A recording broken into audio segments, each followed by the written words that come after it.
Guys, इस video में हम जानेंगे इन दोनों ही वैक्सीन्स के बारे में जिसे रिसेंटली अभी भारत सरकार ने अप्रूव किया है। So let's start the video. Now ये है वो दोनों वैक्सीन्स जिसे भारत सरकार ने अभी इमरजेंसी अप्रूवल दी है। नाउ यहाँ पे हम बात करें इमरजेंसी अप्रूवल की, तो एक चीज़ तो होती है कि जो वैक्सीन आप पे पॉजिटिव इम्पैक्ट डाले, मतलब जिससे आप ठीक होते हैं। एक होती है जिसके कारण बहुत सारे सेटबैक्स होते हैं, एंड एक वैक्सीन वो होती है जो ना कि पॉजिटिव इम्पैक्ट डालती है और ना ही नेगेटिव इम्पैक्ट डालती है। मीन्स उससे कुछ ज़्यादा फर्क नहीं होता। तो इमरजेंसी अप्रूवल में हम इस टाइप की वैक्सीन के बारे में बात कर रहे हैं जहाँ पे हमें नहीं पता है कि वो आगे चलकर पॉजिटिव इम्पैक्ट डालेगी या फिर नेगेटिव इम्पैक्ट डालेगी। ऑल्दो इससे रिलेटेड बहुत सारी स्टडी हुई है, बहुत सारे क्लिनिकल ट्रायल्स हुए हैं, बट इसके बारे में तो आने वाला वक्त ही बताएगा कि ये किस तरह से ह्यूमन पे इफेक्ट डालता है। नाउ ये दोनों वैक्सीन जो आपके सामने है, कोवैक्सीन एंड कोविशील्ड, ये दोनों वैक्सीन को भारत सरकार ने अप्रूव की है एंड ये दोनों ही वैक्सीन मेड इन इंडिया है।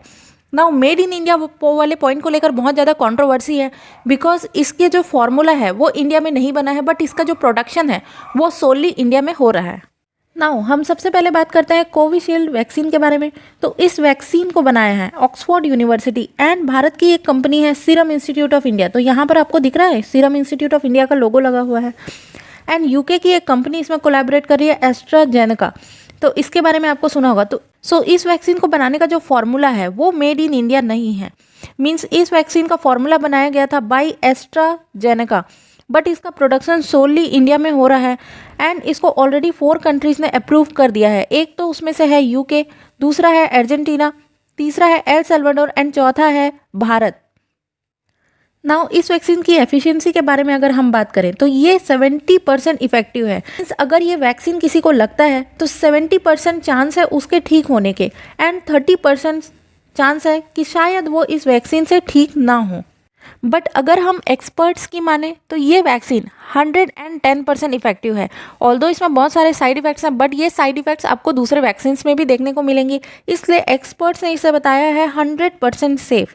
नाउ अब बात करते हैं सेकेंड वैक्सीन जिसका नाम है कोवैक्सीन। तो इसे डेवलप किया है भारत बायोटेक ने। तो भारत बायोटेक ने इंडिया में ही इसका फेज़ 1 एंड फेज़ 2 ट्रायल किया एंड इसने कोलैबोरेट किया आईसीएमआर के साथ। सो ये वाली जो वैक्सीन है कोवैक्सीन, ये बहुत ही ज़्यादा अपने आप में इंपॉर्टेंट है, बिकॉज इसका जो प्रोडक्शन है एंड फॉर्मूला है दोनों ही भारत में बना है एंड इसने आईसीएमआर के साथ कोलैबोरेट करके इस वैक्सीन को बनाया है। सो इंडिया के लिए ये बहुत ज़्यादा प्राउड की बात है कि इंडिया में एक ही टाइम पे 2 वैक्सीन अप्रूव हो चुके हैं, कोवैक्सीन एंड कोविशील्ड, जो दोनों he made in India product हैं। नाउ यहाँ पे आप देख सकते हैं कि drugs controller general of India ये होते हैं जो वैक्सीन को अप्रूव करते हैं, तो इन्होंने ये दोनों वैक्सीन को अप्रूव कर दिया है। अब हम बात करते हैं इस प्रैक्टिस क्वेश्चन के बारे में। Headquarter of serum institute is located at, तो अपना आंसर बताइए। Pune, Hyderabad, new Delhi and Bengaluru. As usual मैं इसका आंसर वीडियो के एंड में प्रोवाइड करूंगी, तब तक के लिए वीडियो पॉज करके इसे कमेंट सेक्शन में एक बार अटेम्प्ट करो। कोविशील्ड को बनाने वाली इंस्टीट्यूट का नाम है सीरम इंस्टीट्यूट ऑफ इंडिया, जो कि अपने आप में बहुत प्राउड की बात है। देखो, सीरम इंस्टीट्यूट ऑफ इंडिया जो है वो मैन्युफैक्चरर है इम्यूनो बायोलॉजिकल ड्रग्स का। तो ऐसा नहीं है कि ये पहली बार किसी वैक्सीन को बना रहे, इसने और भी बहुत सारे वैक्सीन बनाए हैं। फॉर एग्जाम्पल ट्यूबरक्लोसिस के लिए इन्होंने बनाया था ट्यूबरवैक, पोलियो के लिए इन्होंने बनाया था पोलियोवैक एंड अदर वैक्सीनेशंस इन्होंने तैयार किए हैं।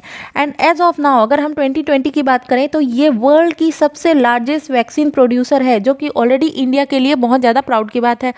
नाउ इसे फाउंड किया गया था 1966 में बाय साइरस पूनावाला। तो अभी के जो इनके चेयरपर्सन हैं, इनके पिताजी ने इन्हें फाउंड किया था 1966 में। नाउ हम सेकंड बात करते हैं भारत बायोटेक के बारे में, जिनकी वैक्सीन का नाम है कोवैक्सीन। उससे पहले ये जान लो कि इसका जो हेडक्वार्टर है वो है पुणे में एंड भारत बायोटेक का जो हेडक्वार्टर है वो है हैदराबाद में। सो ये दोनों ही डिफरेंट सिटीज़ में है।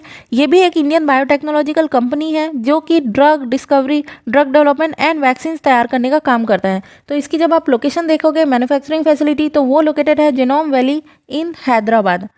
नाउ इन्होंने भी बहुत सारे वैक्सीन तैयार किए हैं। For example chikungunya and Zika virus के इन्होंने वैक्सीन तैयार किए थे। रोटा वायरस जो अभी रिसेंटली अप्रूव हुआ है इंडिया में, रोटा वैक जिसका नाम है, वो तैयार की गई थी बाय भारत बायोटेक। नाउ इन दोनों वैक्सीन्स को अप्रूव करने का मेन कारण ये है कि इन दोनों ही वैक्सीन का फेज़ 2 एंड फेज़ 3 ट्रायल दोनों इंडिया में कंप्लीट किया गया था। अब हम देखते हैं कि क्लिनिकल ट्रायल्स जो होते हैं वो कितने टाइप्स के होते हैं, कितने फेजेस में होते हैं। तो सबसे पहले इसमें नंबर आता है प्री क्लिनिकल ट्रायल के बारे में, जहाँ पे हम वैक्सीन बनाने से पहले उसकी ट्रायल करते हैं। नाउ देन आता है फेज़ 1। 4 फेज़ होते हैं, phase 1, phase 2, phase 3 and phase 4। So phase 1 में हम ये देखते हैं कि ये वैक्सीन कितनी % सेफ है, जहाँ पे हम कुछ लिमिटेड नंबर ऑफ़ ह्यूमंस लेते हैं या पार्टिसिपेंट लेते हैं। सेकेंड फेज़ में ये होता है कि हम इन नंबर ऑफ़ पार्टिसिपेंट को बढ़ा देते हैं और इसमें हम देखते हैं कि ये वैक्सीन कितने % इफ़ेक्टिव है।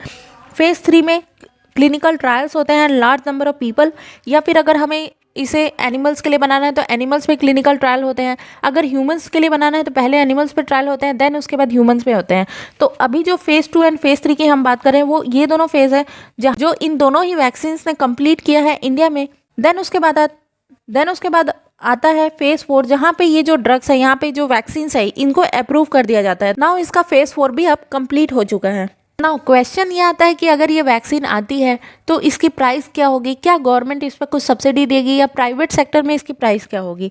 सो ये जो कोविशील्ड है उसका प्राइस रखा गया है 440 for government, means 440 rupees government को देना पड़ेगा, एंड 700 to 800 रुपीज़ इसका जो प्राइस है वो प्राइवेट सेक्टर के लिए रखा गया है। नाउ दिस कोवैक्सीन, इसका जो प्राइस रखा गया है वो है 350 फॉर गवर्नमेंट। तो अभी तक हमारे पास इतनी इन्फॉर्मेशन अवेलेबल है, एंड इसे एक्सपोर्ट करने के लिए एक अमेरिका की एक कंपनी के साथ कोलैबोरेट किया गया है। देन इसके बाद आप सोच रहे होंगे कि अगर ये वैक्सीन अप्रूव हो भी जाते हैं तो क्या ये सबके लिए कंपलसरी होगा। तो इसका आंसर मैं आपको बता दूं कि ये सबके लिए कंपलसरी नहीं होगा।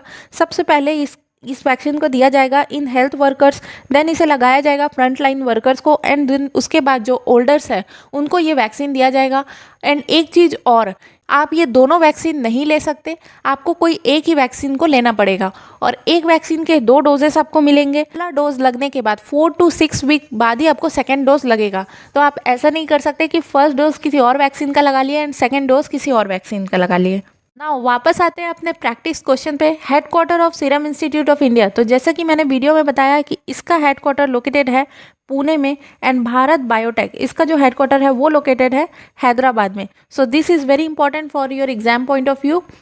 इसी के साथ मैं उम्मीद करती हूँ कि आपको बहुत कुछ जानने सीखने को मिला होगा इस वीडियो में। So this is the end of our video. Thanks for listening.